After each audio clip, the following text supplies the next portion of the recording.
Don Juan helped me to sit up, and then I saw Don Genaro walking towards us with a nonchalant air.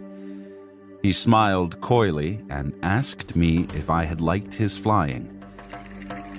I attempted to say something, but I was speechless.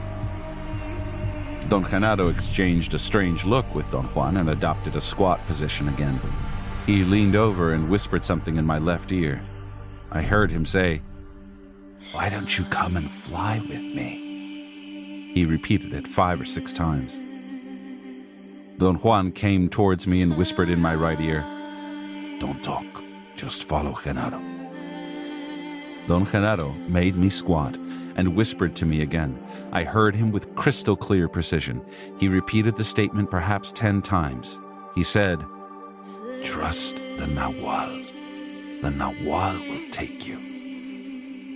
Then Don Juan whispered in my right ear another statement. He said, "Change your feelings." I could hear both of them talking to me at once, but I could also hear them individually. Every one of Don Genaro's statements had to do with the general context of gliding through the air. The statements that he repeated dozens of times seemed to be those that became engraved in my memory. Don Juan's words, on the other hand, had to do with specific commands, which he repeated countless times. The effect of that dual whispering was most extraordinary. It was as if the sound of their individual words were splitting me in half.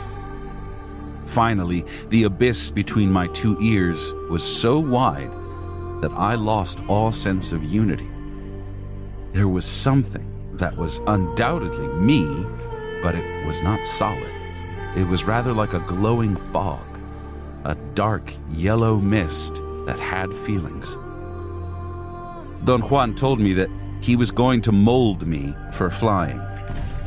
The sensation I had then was that the words were like pliers that twisted and molded my feelings. Don Genaro's words were an invitation to follow him. I felt I wanted to, but I couldn't.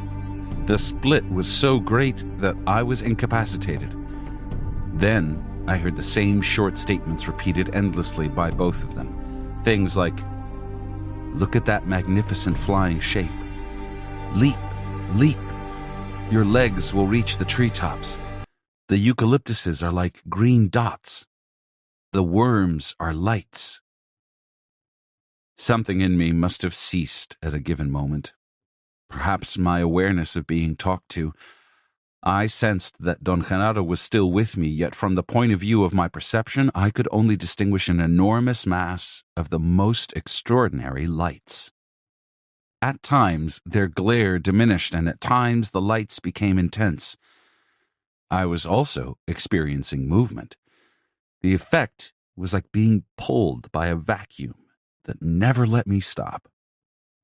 Whenever my motion seemed to diminish, and I could actually focus my awareness on the lights, the vacuum would pull me away again. At one moment, between being pulled back and forth, I experienced the ultimate confusion. The world around me, whatever it was coming and going at the same time, thus the vacuum-like effect. I could see 2 separate worlds, one that was going away from me, and the other that was coming closer to me. I didn't realize this as one ordinarily would. That is, I didn't become aware of it as something that had thus far been unrevealed. I rather had 2 realizations without the unifying conclusion. After that, my perceptions became dull. They either lacked precision or they were too many, and I had no way of sorting them. The next batch of discernible apperceptions were a series of sounds that happened at the end of a long tube-like formation. The tube was myself, and the sounds were Don Juan and Don Genaro, again talking to me through each of my ears. The more they talked, the shorter the tube became, until the sounds were in a range I recognized. That is to say, the sounds of Don Juan and Don Genaro's words reached my normal range of perception.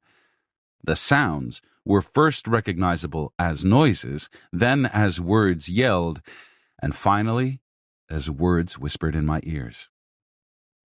I next noticed things of the familiar world. I was apparently lying face down. I could distinguish clumps of dirt, small rocks, dried leaves, and then I became aware of the field of eucalyptus trees. Don Juan and Don Genaro were standing by me. It was still light. I felt that I had to get into the water in order to consolidate myself. I walked to the river, took off my clothes, and stayed in the cold water long enough to restore my perceptual balance. Don Genaro left as soon as we arrived at his house. He casually patted me on the shoulder as he was leaving. I jumped away in a reflex reaction. I thought that his touch was going to be painful. To my amazement, it was simply a gentle pat on the shoulder. Don Juan and Don Genaro laughed like two kids celebrating a prank. "Don't be so jumpy," Don Genaro said. "The Nahual is not after you all the time." He smacked his lips as though disapproving my overreaction, and with an air of candor and comradeship, he extended his arms. I embraced him. He patted my back in a most friendly, warm gesture. "You must be concerned with the Nahual only at certain moments," he said. "The rest of the time, you and I are like all the other people on this earth." He faced Don Juan and smiled at him. "Isn't it so, Juancho?" he asked, emphasizing the word Juancho, a funny nickname for Juan. "That's so, Gerancho," Don Juan answered, making up the word Gerancho. They both had an explosion of laughter. "I must warn you," Don Juan said to me. "You have to exert the most demanding vigil to be sure when a man is a Nahual and when a man is simply a man. You may die if you come into direct physical contact with the Nahual." Don Juan turned to Don Genaro and with a beaming smile asked, "Isn't it so, Gerancho?" "That's so, absolutely so, Juancho," Don Genaro replied, and both of them laughed. Their childlike mirth was very moving to me. The events of the day had been exhausting, and I was very emotional. A wave of self-pity engulfed me. I was about to weep as I kept on repeating to myself that whatever they had done to me was irreversible and most likely injurious. Don Juan seemed to be reading my thoughts and shook his head in a gesture of disbelief. He chuckled. I made an effort to stop my internal dialogue, and my self-pity vanished. "Genaro is very warm," Don Juan commented when Don Genaro had left. "The design of power was that you found a gentle benefactor." I didn't know what to say. The idea that Don Genaro was my benefactor intrigued me no end. I wanted Don Juan to tell me more about it. He didn't seem inclined to talk. He looked at the sky and at the top of the dark silhouette of some trees at the side of the house. He sat down with his back against a thick forked pole planted almost in front of the door and told me to sit next to him to his left. I sat by him. He pulled me closer by the arm until I was touching him.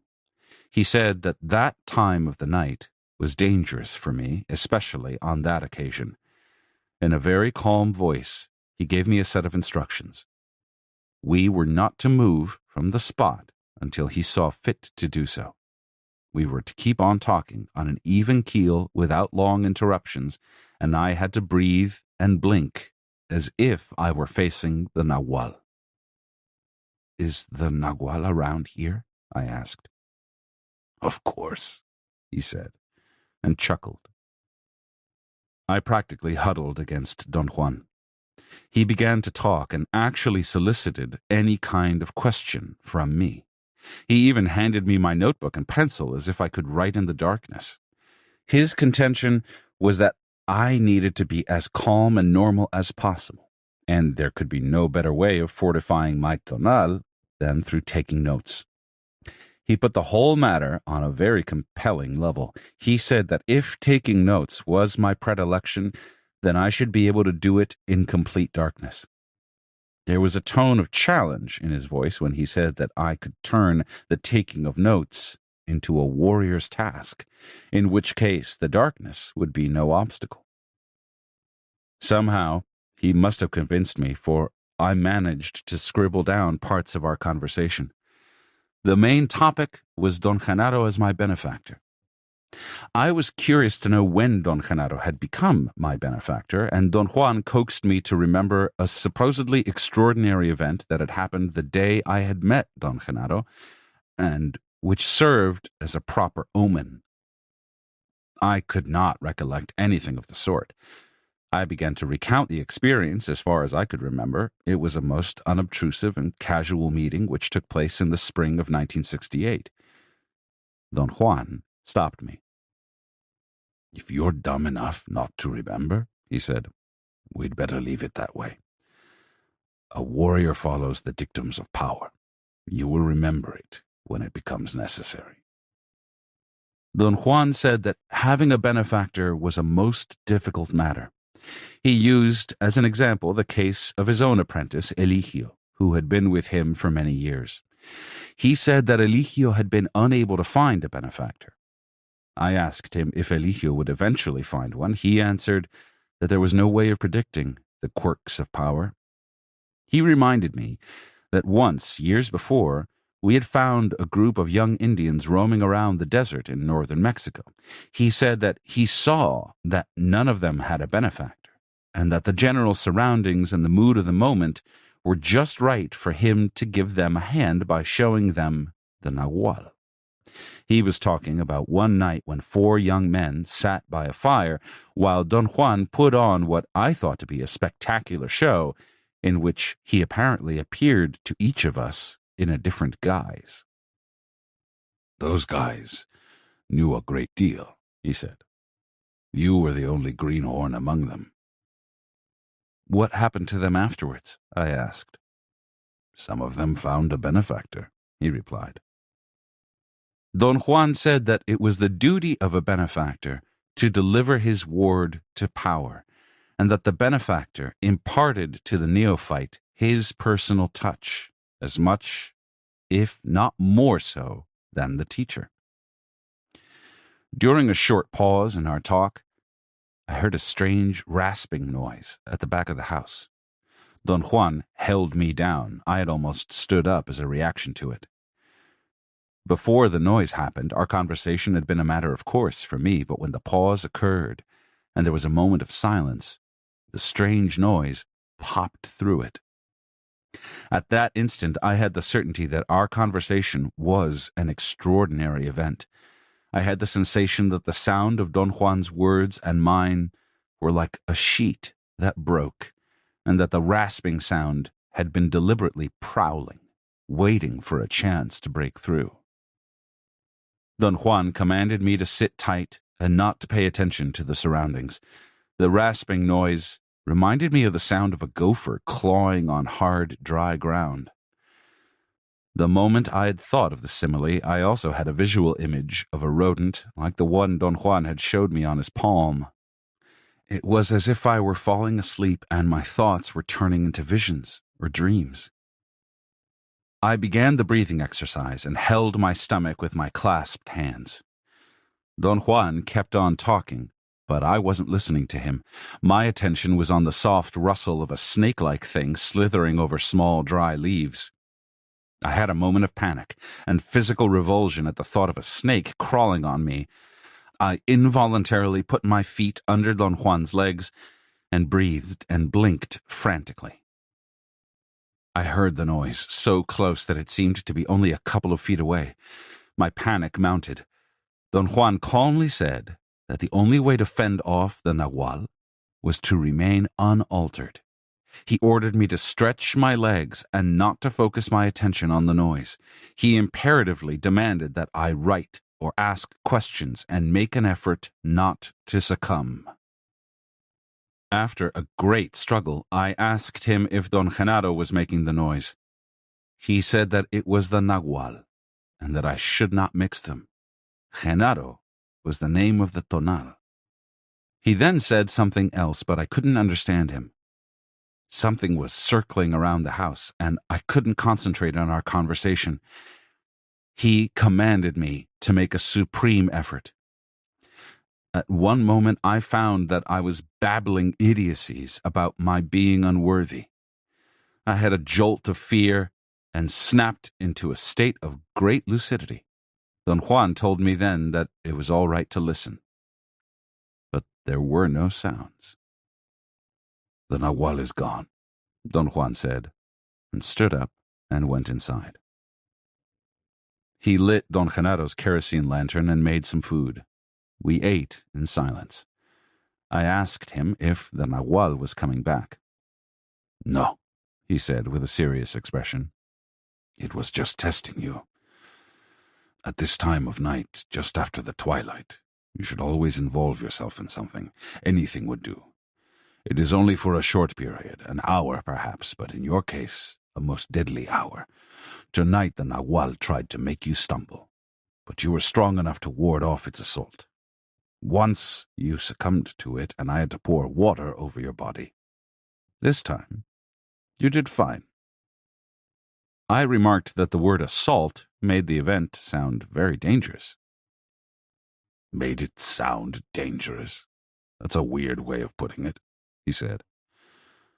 "I'm not trying to scare you. The actions of the Nahual are deadly. I've already told you that. And it is not that Genaro tries to hurt you. On the contrary, his concern for you is impeccable. But if you don't have enough power to parry the Nahual's onslaught, you're dead, regardless of my help or Genaro's concern." After we finished eating, Don Juan sat next to me and looked over my shoulder at my notes.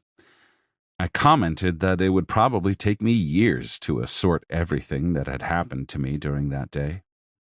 I knew that I had been flooded with perceptions I could not ever hope to understand. "If you cannot understand, you're in great shape," he said.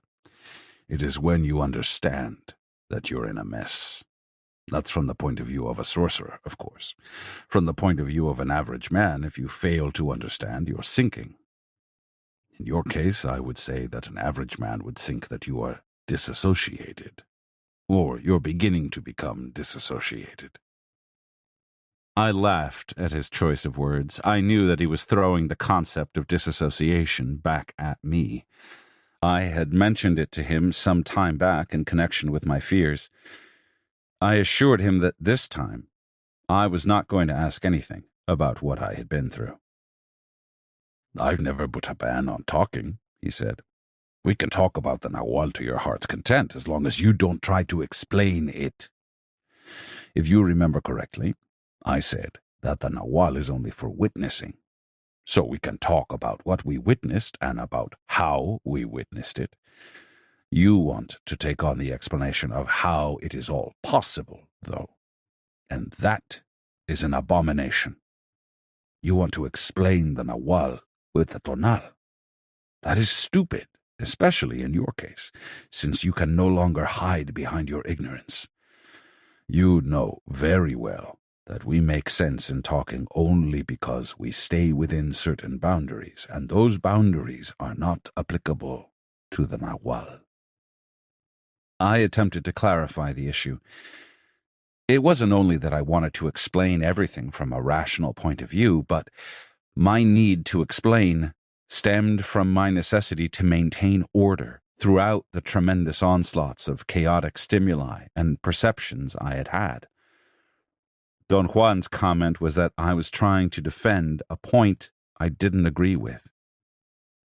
"You know damn well that you're indulging," he said. "To maintain order means to be a perfect Tonal, and to be a perfect Tonal means to be aware of everything that takes place on the island of the Tonal. But you're not. So your argument about maintaining order has no truth in it. You only use it to win an argument." I didn't know what to say. Don Juan sort of consoled me by saying that it took a gigantic struggle to clean the island of the Tonal. Then he asked me to recount all I had perceived in my second session with the Nahual. When I had finished, He said that what I had witnessed as a furry crocodile was the epitome of Don Genado's sense of humor. "It's a pity that you're still so heavy," he said. "You'll always get hooked by bewilderment and miss Genado's real art." "Were you aware of his appearance, Don Juan?" "No, the show was only for you." "What did you see?" "Today all I could see was the movement of the Nahual, gliding through the trees and whirling around us. Anyone who sees can witness that." "What about someone who doesn't see?" "He would witness nothing, just the trees being blown by a wild wind, perhaps." "We interpret any unknown expression of the Nahual as something we know.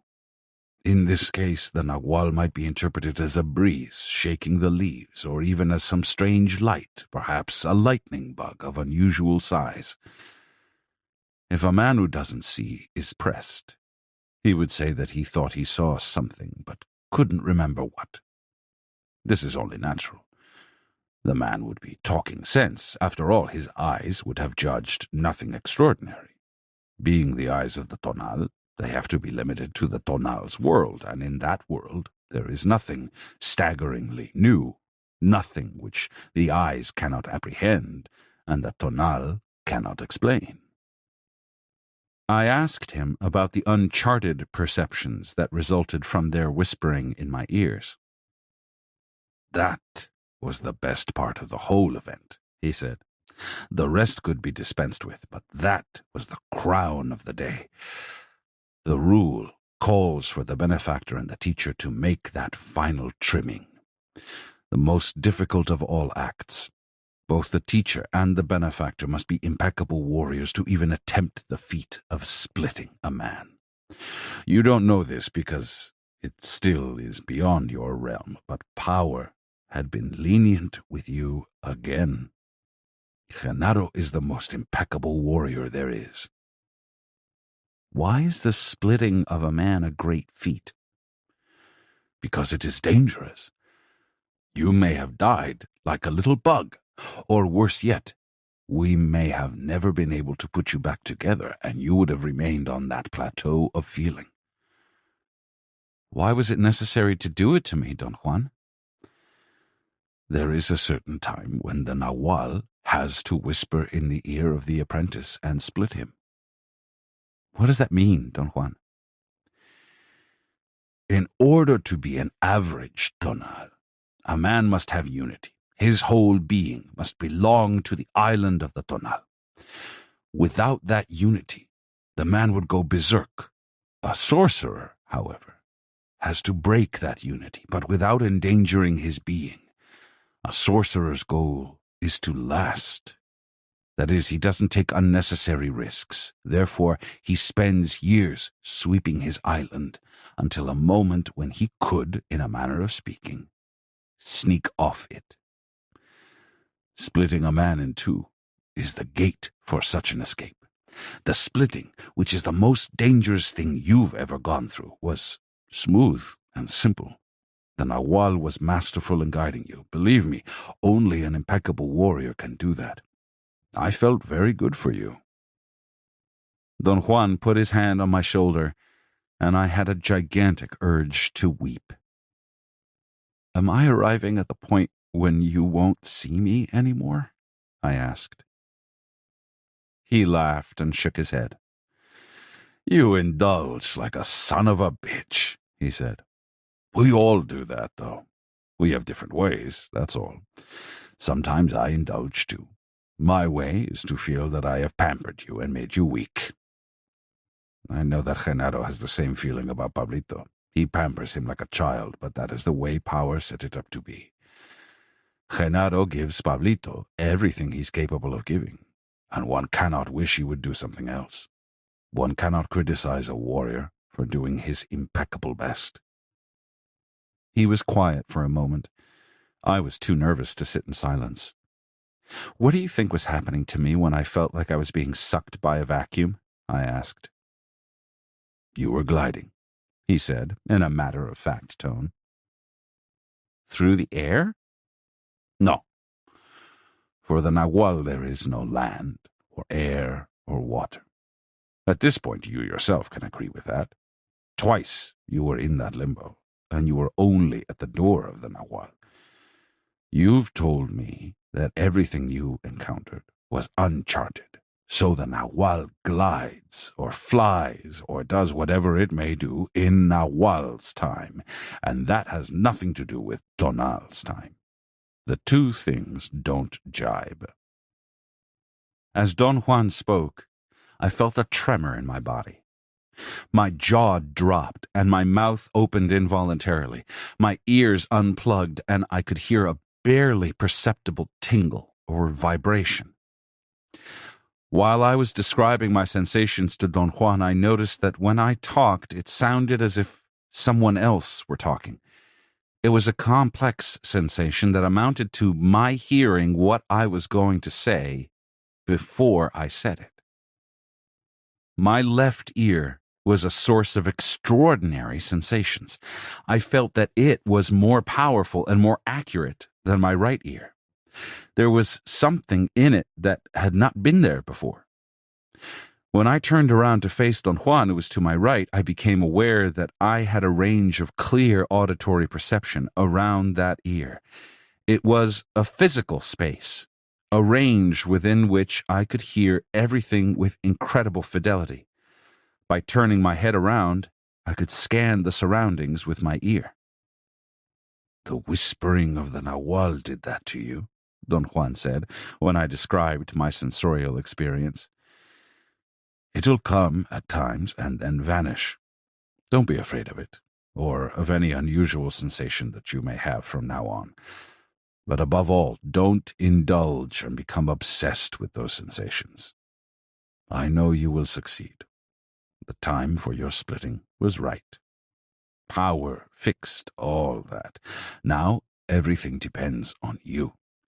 If you are powerful enough, you will sustain the great shock of being split. But if you are incapable of holding on, you will perish. You will begin to wither away, lose weight, become pale, absent-minded, irritable, quiet." "Perhaps if you would have told me years ago," I said, "what you and Don Genaro were doing, I would have enough—" He raised his hand and didn't let me finish. "That's a meaningless statement," he said.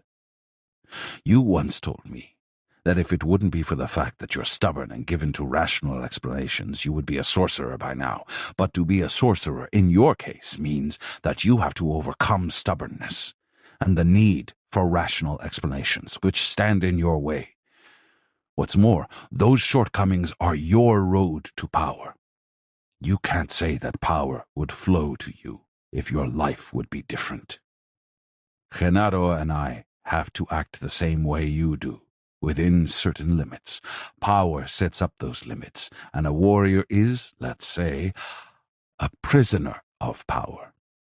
A prisoner who has one free choice. The choice to act either like an impeccable warrior or to act like an ass. In the final analysis, perhaps the warrior is not a prisoner, but a slave of power, because that choice is no longer a choice for him. Genaro cannot act in any other way but impeccably. To act like an ass would drain him and cause his demise. The reason why you're afraid of Genaro is because he has to use the avenue of fright to shrink your tonal. Your body knows that, although your reason may not, and thus your body wants to run away every time Genaro is around.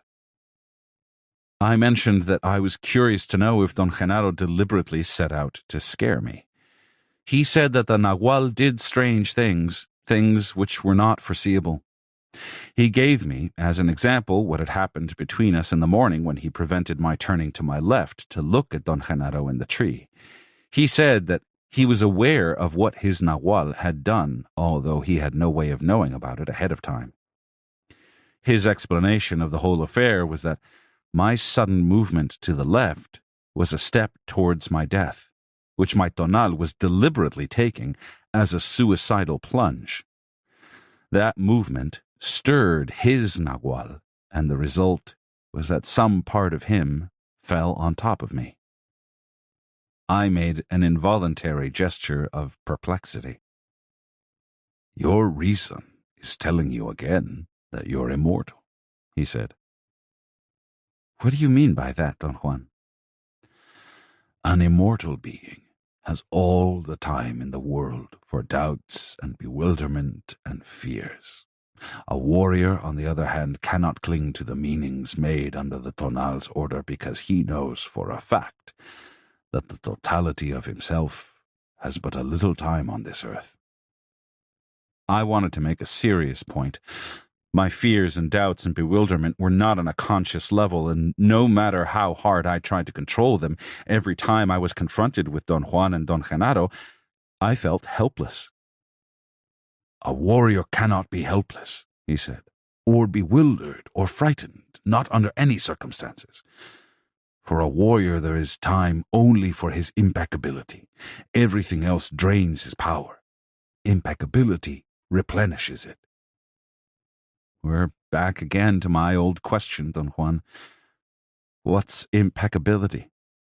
Yes, we're back again to your old question, and consequently we're back again to my old answer.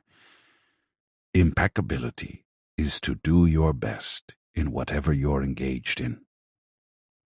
But Don Juan, my point is that I'm always under the impression I'm doing my best. And obviously I'm not. It's not as complicated as you make it appear.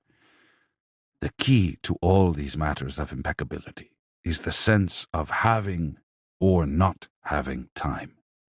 As a rule of thumb, when you feel and act like an immortal being that has all the time in the world, you are not impeccable.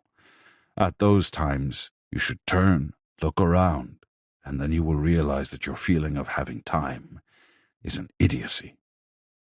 There are no survivors on this earth. The Wings of Perception. Don Juan and I spent the whole day in the mountains.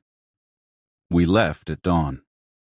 He took me to 4 places of power, and at each one of them he gave me specific instructions on how to proceed towards the fulfillment of the particular task that he had outlined years before as a life situation for me.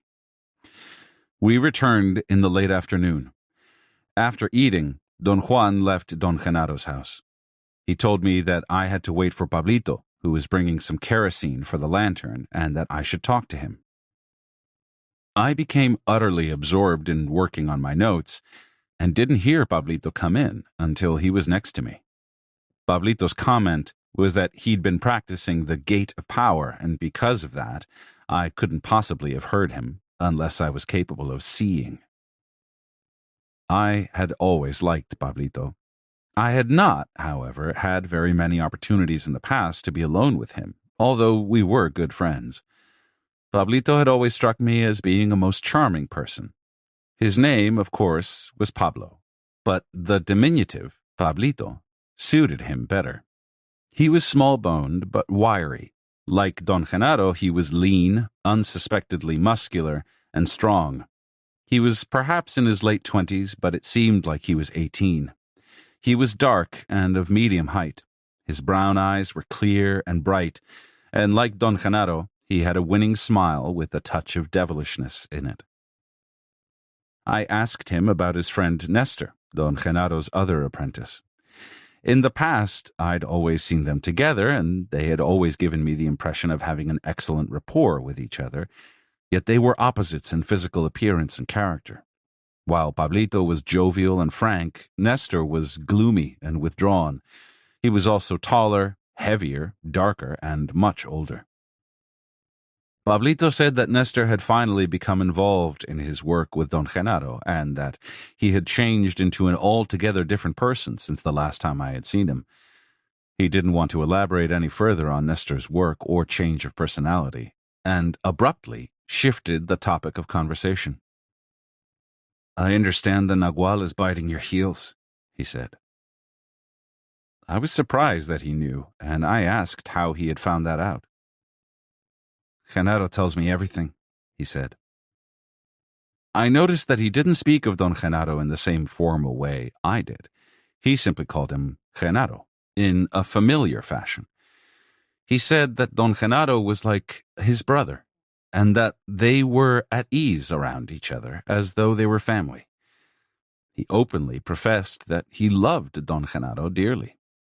I was deeply moved by his simplicity and candor, and talking to him, I realized how close in temperament Don Juan and I were. Thus, our relationship was formal and strict in comparison to Don Genaro and Pablito's. I asked Pablito why he was afraid of Don Juan. His eyes flickered. It was as if the mere thought of Don Juan made him wince. He didn't answer. He seemed to be assessing me in some mysterious way. "You're not afraid of him?" he asked. I told him I was afraid of Don Genaro, and he laughed as if that were the last thing he expected to hear. He said that the difference between Don Juan and Don Genaro was like the difference between day and night. Don Genaro was the day, Don Juan was the night, and as such, he was the most frightening being on earth. Describing his fear for Don Juan led Pablito to make some comments about his own condition as an apprentice. "I'm in a most miserable state," he said. "If you could see what's in my house, you would realize that I know too much for an ordinary man, and yet if you saw me with a nahual, you would realize that I don't know enough." He quickly changed the subject and began to laugh at my taking notes. He said that Don Genaro had provided hours of fun, imitating me. He added that Don Genaro liked me very much in spite of the oddities of my person, and that he had expressed his delight in my being his protegido. This was the first time I had heard that term. It was congruous with another term introduced by Don Juan at the beginning of our association. He had told me that I was his escogido, the chosen one. The word protegido meant the protected one. I asked Pablito about his meetings with the nahual, and he told me the story of his first encounter with it. He said that once Don Juan gave him a basket, which he took to be a gift of goodwill. He placed it on a hook over the door of his room, and since he couldn't conceive any use for it at that moment, he forgot about it all day. He said that his idea was that the basket was a gift of power and had to be put to use with something very special. During the early evening, which Pablito said was his deadly hour also, he walked into his room to get his jacket. He was alone in the house and was getting ready to go visit a friend. The room was dark. He grabbed the jacket, and when he was about to reach the door, the basket fell in front of him and rolled near his feet. Pablito said that he laughed his fright away as soon as he saw that it had only been the basket that had fallen from the hook. He leaned over to pick it up and got the jolt of his life. The basket jumped out of his reach and began to shake and squeak as if someone were twisting and pressing down on it. Pablito said that there was enough light coming from the kitchen to clearly distinguish everything in the room. He stared at the basket for a moment, although he felt he should not do that. The basket began to convulse in the midst of some heavy, rasping, and difficult breathing. Pablito maintained, in recounting his experience, that he actually saw and heard the basket breathing, and that it was alive and chased him around the room, blocking his exit. He said that the basket then began to swell. All the strips of bamboo came loose and turned into a giant ball, like a dry tumbleweed that rolled towards him. He fell backwards on the floor, and the ball began to crawl onto his feet.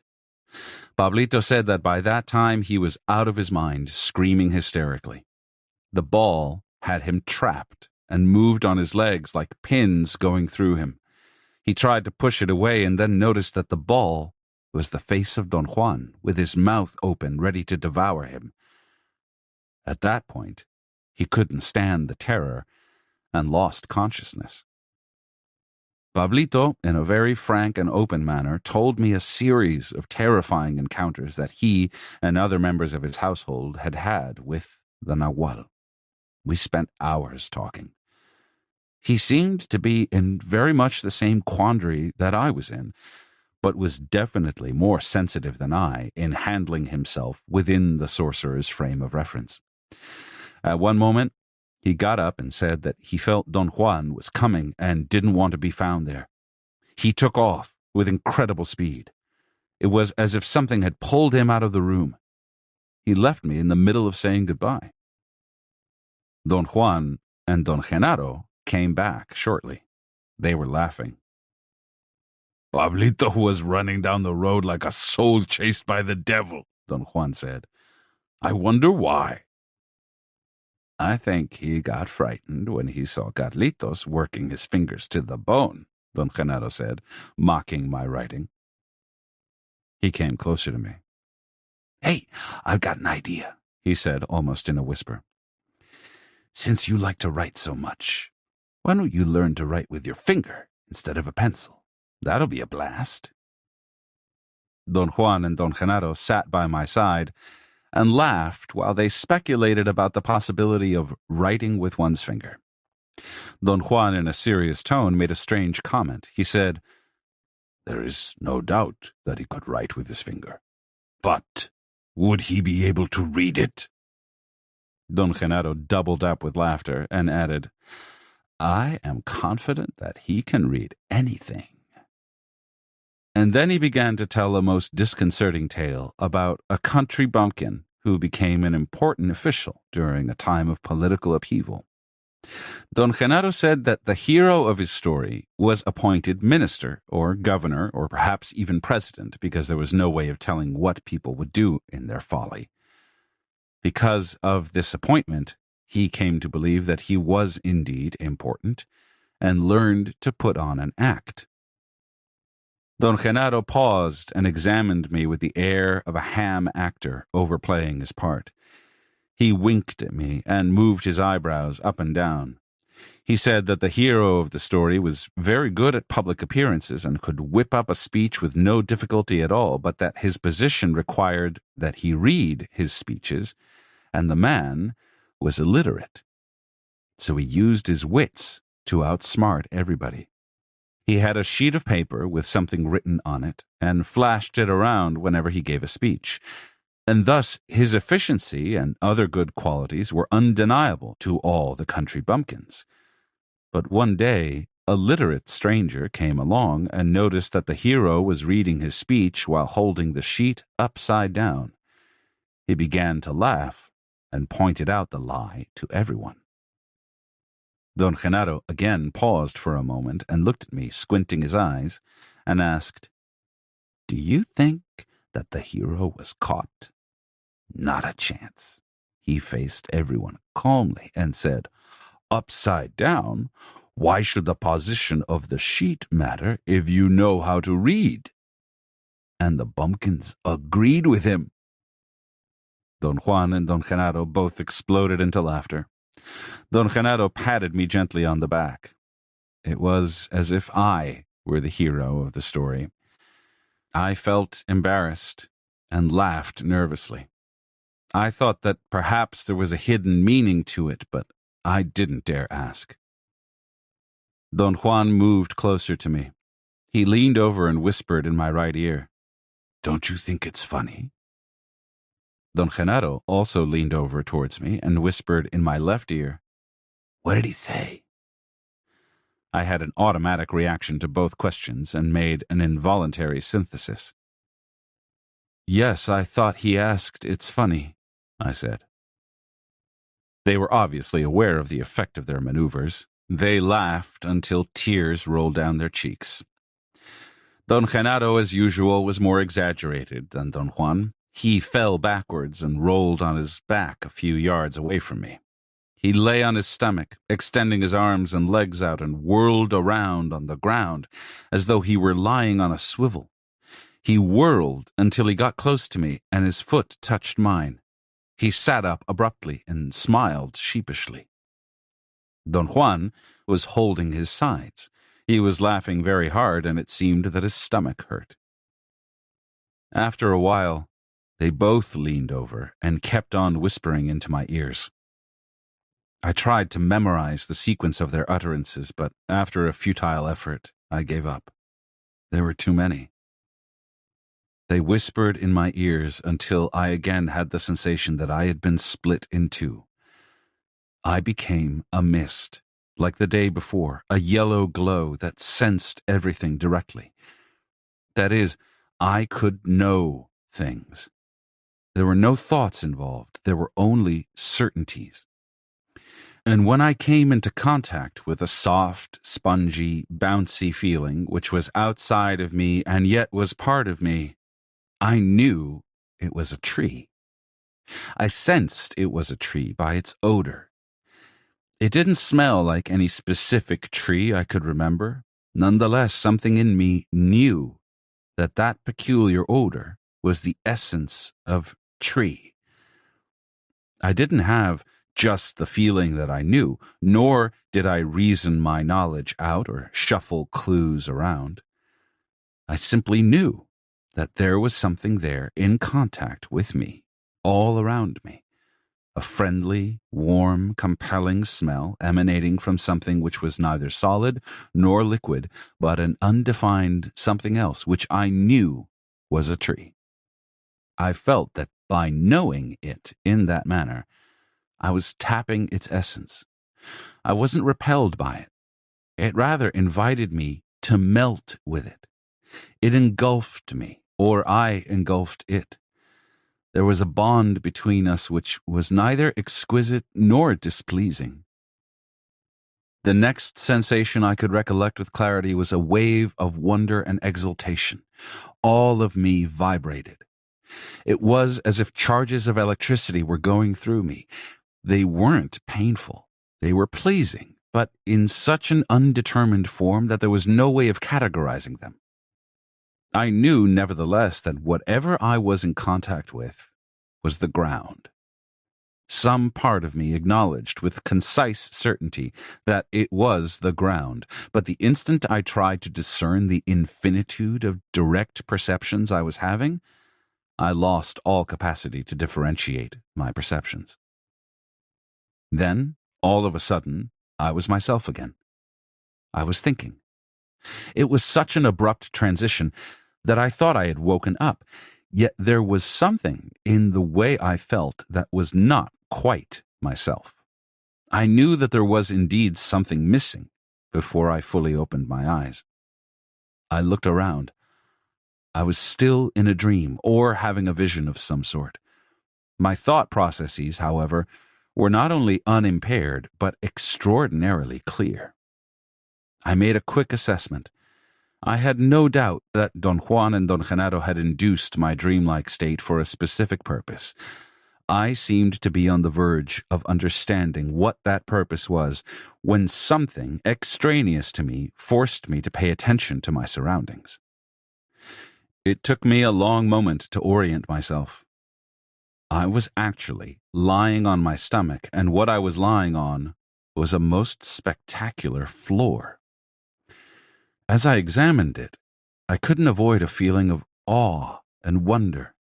I couldn't conceive what it was made of. Irregular slabs of some unknown substance had been placed in a most intricate yet simple fashion. They had been put together, but they were not stuck to the ground or to each other. They were elastic and gave when I attempted to pry them apart with my fingers, but once I released the tension, they went right back to their original position. I tried to get up and was seized by the most outlandish sensory distortion. I had no control over my body. In fact, my body did not seem to be my own. It was inert. I had no connection to any of its parts, and when I tried to stand up, I couldn't move my arms, and I wobbled helplessly on my stomach, rolling on my side. The momentum of my wobbling almost made me do a complete turn onto my stomach again. My outstretched arms and legs prevented me from turning over, and I came to rest on my back. In that position, I caught a glimpse of two strangely shaped legs and the most distorted feet I had ever seen. It was my body. I seemed to be wrapped up in a tunic. The thought that came to my mind was that I was experiencing a scene of myself as a cripple or an invalid of some sort. I tried to curve my back and look at my legs, but I could only jerk my body. I was looking directly at a yellow sky, a deep, rich, lemon yellow sky. It had grooves or canals of a deeper yellow tone, and an endless number of protuberances that hung like drops of water. The total effect of that incredible sky was staggering. I couldn't determine if the protuberances were clouds. There were also areas of shadows and areas of different tones of yellow, which I discovered as I moved my head from side to side. Then something else attracted my attention. A sun at the very zenith of the yellow sky, right over my head, a mild sun, judging by the fact that I could stare into it, that cast a soothing, uniform, whitish light. Before I had had time to ponder upon all these unearthly sights, I was violently shaken. My head jerked and bobbed back and forth. I felt I was being lifted. I heard a shrill voice and giggling, and I was confronted by a most astounding sight. A giant, barefoot female. Her face was round and enormous. Her black hair was cut in pageboy fashion. Her arms and legs were gigantic. She picked me up and lifted me to her shoulders as if I were a doll. My body hung limp. I was looking down her strong back. She had a fine fuzz around her shoulders and down her spine. Looking down from her shoulder, I saw the magnificent floor again. I could hear it giving elastically under her enormous weight, and I could see the pressure marks that her feet left on it. She put me down on my stomach in front of a structure, some sort of building. I noticed then that there was something wrong with my depth perception. I couldn't figure out the size of the building by looking at it. At moments it seemed ridiculously small, but then after I seemingly adjusted my perception, I truly marveled at its monumental proportions. The giant girl sat next to me and made the floor squeak. I was touching her enormous knee. She smelled like candy or strawberries. She talked to me, and I understood everything she said. Pointing to the structure, she told me that I was going to live there. My prowess of observation seemed to increase as I got over the initial shock of finding myself there. I noticed then that the building had 4 exquisite, dysfunctional columns. They didn't support anything. They were on top of the building. Their shape was simplicity itself. They were long and graceful projections that seemed to be reaching for that awesome, incredibly yellow sky. The effect of those inverted columns was sheer beauty to me. I had a seizure of aesthetic rapture. The columns seemed to have been made in one piece. I couldn't even conceive how. The 2 columns in front were joined by a slender beam, a monumentally long rod that I thought may have served as a railing of some sort or a veranda overlooking the front. The giant girl made me slide on my back into the structure. The roof was black and flat and was covered with symmetric holes that let the yellowish glare of the sky show through, creating the most intricate patterns. I was truly awed with the utter simplicity and beauty that had been achieved by those dots of yellow sky showing through those precise holes in the roof and the patterns of shadows that they created on that magnificent and intricate floor. The structure was square, and outside of its poignant beauty,